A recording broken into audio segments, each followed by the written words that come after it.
आज के इस गहरे विश्लेषण की शुरुआत हम एक बहुत ही दिलचस्प और शायद थोड़ी डराने वाली तुलना से करने वाले हैं। सोचिए कि आज की जो कॉर्पोरेट दुनिया की भागदौड़ है ना, वो एक बेहद तेज रफ्तार रेस कार की तरह है।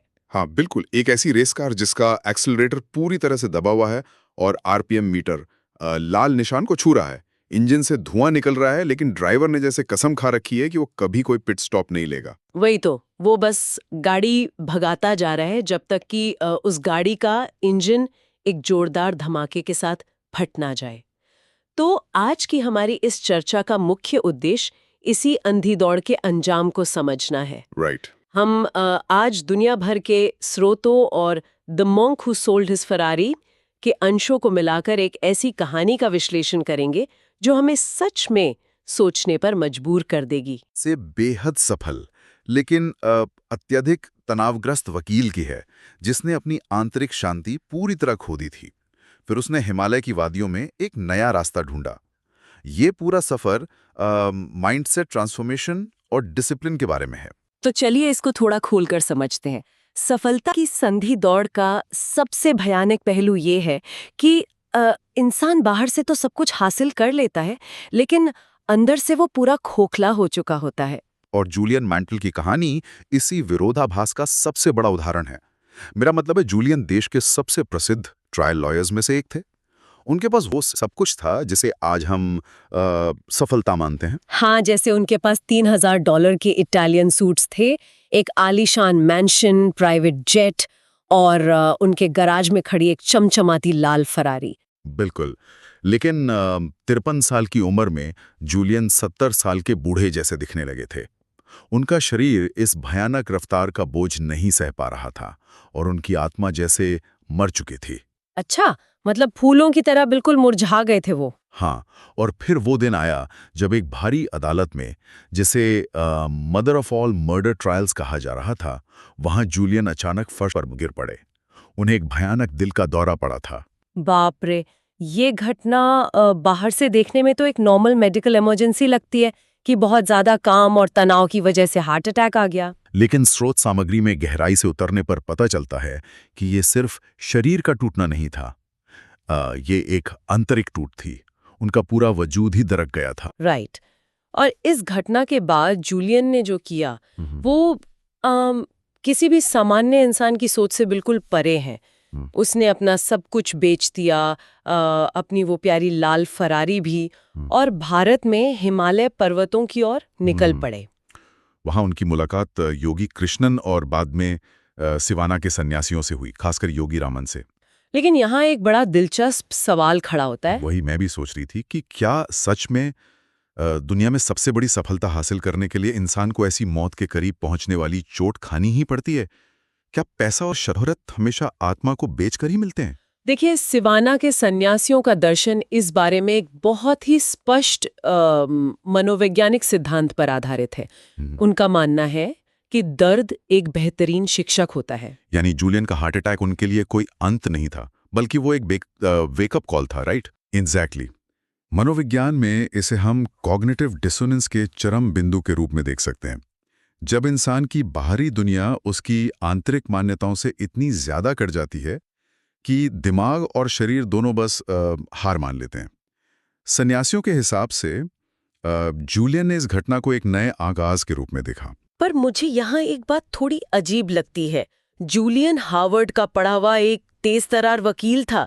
उसका कॉर्पोरेट ईगो इतना बड़ा था कि वो किसी की सुनता ही नहीं था। हाँ, वो खुद को सबसे ऊपर समझता था। तो फिर उन सन्यासियों ने इस अहंकारी वकील का दिमाग आखिर कैसे खोला? कोई बहुत भारी भरकम फिलॉसफी की किताब तो नहीं पढ़ाई होगी उसे? यहाँ जो सबसे दिलचस्प बात है वो ये है कि योगी रामन ने जूलियन के इस बौद्धिक अहंकार को तोड़ने के लिए जानबूझकर सादगी का सहारा लिया। उन्होंने कोई मुश्किल दर्शन नहीं समझाया, बल्कि एक बहुत ही अजीब सी कहानी सुनाई। अच्छा, एक कहानी? लेकिन कहानी क्यों? उस कहानी का दृश्य सच में बहुत ही कार्टून जैसा लगता है। मतलब आप कल्पना कीजिए, एक बेहद हरा भरा शांत बगीचा है, उसके बीचों बीच एक विशाल लाल लाइट हाउस खड़ा है। और फिर उस लाइट हाउस से एक 9 फुट लंबा 900 पाउंड वजनी सुमो पहलवान बाहर निकलता है जिसने सिर्फ एक पिंक वायर केबल पहन रखी है। ये कितना अजीब है। और फिर वो पहलवान बगीचे में टहलता है और एक सोने की घड़ी पर फिसलकर गिर जाता है। फिर पास खिले गुलाबों की महक से उसे होश आता है। बहुत गहरे हैं। तो चलिए इन 7 प्रतीकों को एक एक करके खोलते हैं। पहला प्रतीक था वो बागीचा। स्रोतों के अनुसार ये बगीचा हमारे मन या दिमाग को दर्शाता है, राइट? बिल्कुल। अगर हम इस बगीचे में जहरीला कचरा डालेंगे तो वहां फूल नहीं खिलेंगे। और आज के संदर्भ में ये जहरीला कचरा हमारे स्मार्टफोन की स्क्रीन से सीधा हमारे दिमाग में जा रहा है। ओह, जैसे दिन भर सोशल मीडिया पर डूम स्क्रॉलिंग करना या नकारात्मक खबरें पढ़ना। वही तो, ये सब वो जहरीला कचरा है जो मन के बगीचे को खराब कर रहा है। सन्यासियों का मानना था कि एक छोटी सी नकारात्मक सोच भी जहर के बराबर होती है। तो इस बागीचे को ठीक कैसे किया जाए? मुझे याद है इसके लिए heart of the rose technique की बात की गई थी, जिसमें इंसान को बस एक गुलाब के फूल को लगातार देखना होता है। हाँ, उसकी बनावट और महक पर ध्यान लगाना होता है। इसके पीछे पूरा न्यूरोलॉजिकल विज्ञान है। जब हम अपना ध्यान एक चीज पर लगाते हैं तो असल में हम अपने प्रीफ्रंटल कॉर्टेक्स की कसरत करवा रहे होते हैं। अच्छा, तो जैसे जिम में वेट उठाने से मसल्स बनती हैं, वैसे ही इस ध्यान से हमारे दिमाग की कंसंट्रेशन पावर बढ़ती है। एग्जैक्टली। और इससे अमिगडाला जो डर और तनाव पैदा करता है वो शांत हो जाता है। एक और टेक्निक है सीक्रेट ऑफ द लेक, जहां झील के शांत पानी में अपने भविष्य और लक्ष्यों की कल्पना की जाती है। ये बहुत दिलचस्प है। पर देखिए, अगर मन का बगीचा तैयार हो भी जाए और सारी नकारात्मकता हट जाए, तब भी तो उस बगीचे को एक दिशा की जरूरत होती है ना? बिल्कुल, दिशा के बिना तो सारी ऊर्जा बेकार है। और यहीं पर कहानी का दूसरा प्रतीक आता है, वो विशाल लाल लाइट हाउस। हाँ, अगर मैं इसकी तुलना आज की मॉडर्न दुनिया से करूं, तो लाइट हाउस हमारे स्मार्टफोन का नेविगेशन ऐप है। क्योंकि अगर मंजिल ही नहीं पता, तो गाड़ी में कितना भी तेल हो, हम बस गोल गोल घूमते रहेंगे। सही पकड़ा आपने। सन्यासी इसे धर्म कहते हैं, यानी जीवन का उद्देश्य। उनका मानना था कि जीवन का उद्देश्य ही उद्देश्य भरा जीवन है। हाँ, मुझे योगी रमन का वो तीरंदाजी वाला उदाहरण याद आ रहा है, जिसमें उन्होंने पेड़ पर एक गुलाब रखा, अपनी आंखों पर पट्टी बांधी और तीर चलाया, तो तीर कहीं और जाकर लगा। और तब उन्होंने जूलियन से कहा था कि आप उस लक्ष्य को नहीं भेज सकते जिसे आप देख नहीं सकते। आजकल लोग बिना किसी उद्देश्य के 14-14 घंटे काम करते हैं। एफिशिएंसी तो होती है, पर इफेक्टिवनेस 0 होती है। क्योंकि उन्हें अपना असली लक्ष्य पता ही नहीं होता। लेकिन चलिए, मान लिया हमारे पास नेविगेशन ऐप आ गया, पर उस दिशा में लगातार आगे बढ़ने के लिए भी तो ऊर्जा चाहिए। और यहीं पर कहानी का तीसरा प्रतीक एंट्री लेता है, वो 900 पाउंड का सुमो रेसलर, जो काइजन यानी निरंतर आत्म सुधार का प्रतीक है। ओ, तो यानी लाइट हाउस नेविगेशन ऐप है और सुमो रेसलर हमारे सॉफ्टवेयर का डेली अपडेट है। अगर सॉफ्टवेयर अपडेट नहीं होगा तो महंगा फोन भी लैग करने लगेगा। क्या बात है, बिल्कुल सही तुलना है। सन्यासी सिखाते हैं कि हमारी सीमाएं फिजिकल नहीं बल्कि मेंटल होती हैं। लिमिट्स बस वही होती हैं जो हम खुद अपने लिए तय करते हैं। जैसे वो पुशअप वाला किस्सा, जब जूलियन ने अपने सहयोगी को पुशअप्स करने को कहा तो उसने एक पॉइंट पर हार मान ली थी, पर जोर देने पर उसने 10 और कर दिए। वही तो साबित करता है कि हमारी क्षमता हमारी सोच से कहीं ज्यादा है। और इसी आत्म सुधार के लिए सन्यासी 10 रिचुअल्स ऑफ रेडिएंट लिविंग का पालन करते थे, जिसमें सुबह जल्दी उठना, अकेलेपन में वक्त बिताना और सही खाना खाना शामिल था। लेकिन यहाँ मैं एक थोड़ा प्रैक्टिकल सवाल उठाना चाहूंगी। ये सब सुनने में बहुत अच्छा लगता है, पर इन सबको लगातार करते रहने के लिए डिसिप्लिन चाहिए होता है, राइट? ना, डिसिप्लिन के बिना तो सब कुछ धाराशायी हो जाएगा। और कहानी में वही डिसिप्लिन उस पिंक वायर केबल में दिखता है जो उस पहलवान ने पहन रखी थी। हाँ, पिंक केबल। बताया गया है कि जैसे एक केबल छोटे छोटे पतले तारों से मिलकर बनती है, वैसे ही छोटे छोटी हिम्मत भरे कदम उठाने से हमारी विल पावर बनती है। बिल्कुल। उनका मंत्रा भी यही था कि मेरे अंदर इस दुनिया की सारी ताकत छिपी है। लेकिन इस अनुशासन को बढ़ाने के लिए उन्होंने एक मौन व्रत की बात भी की थी। वहां अचानक से मौन हो जाना प्रैक्टिकल कैसे हो सकता है? बाहर से देखने पर यह अव्यवहारिक लगता है, पर उनका उद्देश्य आपको समाज से काटकर सन्यासी बनाना नहीं है। इसे आप आज की भाषा में डोपामीन डिटॉक्स समझ लीजिए। अच्छा, डोपामीन डिटॉक्स। मतलब दिमाग की उस इम्पल्सिव आदत को तोड़ना जब हम हर मैसेज पे तुरंत रिएक्ट करते हैं। एग्जैक्टली। 1 घंटे का मौन भी आपको रिएक्ट करने के बजाय सोचना सिखाता है। और जब आप अपनी बोलने की तीव्र इच्छा को रोक लेते हैं तो आपकी विल पावर कई गुना बढ़ जाती है। ओह, अब समझ आया। और जब विल पावर बढ़ जाती है तब हम उस पहलवान की तरह सोने की घड़ी पर फिसल कर गिरते हैं, जो हमारे सबसे कीमती संसाधन यानी समय का प्रतीक है। सही कहा। वक्त मुट्ठी से गिरती रेत की तरह है। सन्यासियों का मानना था कि हमें डेथ बेड मेंटालिटी के साथ जीना चाहिए। यानी अगर आज जीवन का आखिरी दिन हो तो हम क्या करेंगे? लेकिन क्या ये थोड़ा निराशाजनक नहीं लगता कि हर रोज मौत के बारे में सोचो? नहीं, बिल्कुल नहीं। मनोविज्ञान में इसे टाइम स्केर्सिटी कहते हैं। जब तक हमें लगता है कि वक्त बहुत है, हम उसे बर्बाद करते हैं। पर जब एहसास होता है कि वक्त कम है, तो हमारा नजरिया बदल जाता है। हम फालतू के कामों को खुद ही छोड़ देते हैं। ये एक बहुत ही पावरफुल टूल है प्रायोरिटी सेट करने का।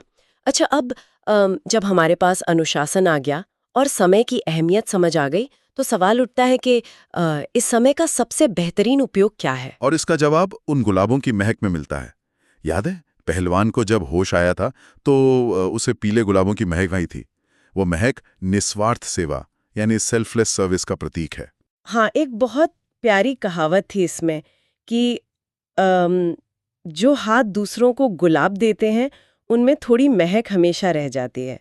खुशी तभी मिलती है जब हम दूसरों के जीवन में कुछ सुधार लाते हैं। इसे बायोलॉजी भी मानती है। जब हम दूसरों की मदद करते हैं तो हमारे दिमाग में ऑक्सीटोसिन स्रावित होता है, जो सच्ची खुशी देता है। और इसके बाद कहानी का आखिरी प्रतीक आता है, हीरों का रास्ता। राइट, हीरो का रास्ता जो वर्तमान में जीने का प्रतीक है, यानी लिविंग इन द नाउ।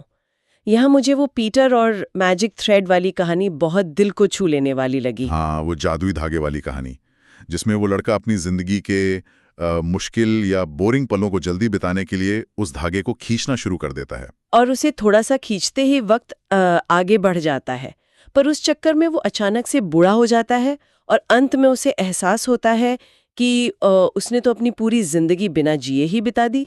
ये कहानी सच में आंखें खोलने वाली है। हम खुशी को हमेशा भविष्य पर टाल देते हैं कि जब प्रमोशन होगा तब खुश होंगे। ताजमहल का ही उदाहरण ले लीजिए। उसे बनने में 22 साल लगे थे। ईट द रीट। खुशी भी एक यात्रा है, कोई मंजिल नहीं।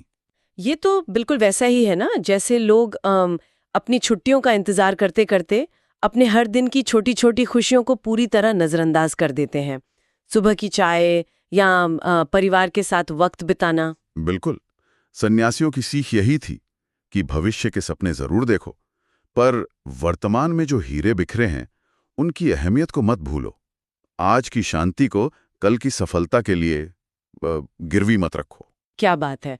तो आज की इस पूरी चर्चा का अगर हम निचोड़ निकालें, तो जूलियन मैंटल की कहानी हमें ये दिखाती है कि सच्ची शांति बाहरी दौलत पे नहीं, बल्कि अंदर के बगीचे को संवारने में है। एक स्पष्ट उद्देश्य और उस तक पहुंचने के अनुशासन में है। और इसका मतलब ये नहीं कि सबको अपनी लग्जरी गाड़ी बेचकर हिमालय जाना पड़े। हम जहां हैं वहीं से हार्ट ऑफ द रोज या टाइम मास्टरी शुरू कर सकते हैं। बिल्कुल। इस गहरे विश्लेषण को खत्म करते हुए मैं एक आखिरी सवाल छोड़ना चाहती हूँ। अगर आज हम में से किसी के हाथ में वो पीटर वाला जादुई धागा आ जाए, तो क्या तनाव और बोर होने की वजह से वो इस पल को स्किप कर देगा? ये सच में बहुत गहरा सवाल है ना? क्योंकि क्या पता जिस पल को हम जल्दी से निकाल देना चाहते हैं, वही आगे चलकर हमारी जिंदगी का सबसे यादगार और कीमती हिस्सा बनने वाला हो। पूरा जीवन इसी एक चुनाव में छिपा है। तो इस पर विचार कीजिएगा और अपने अंदर के बगीचे को खूबसूरत बनाते रहिएगा। I'm not the DJ and I love this song.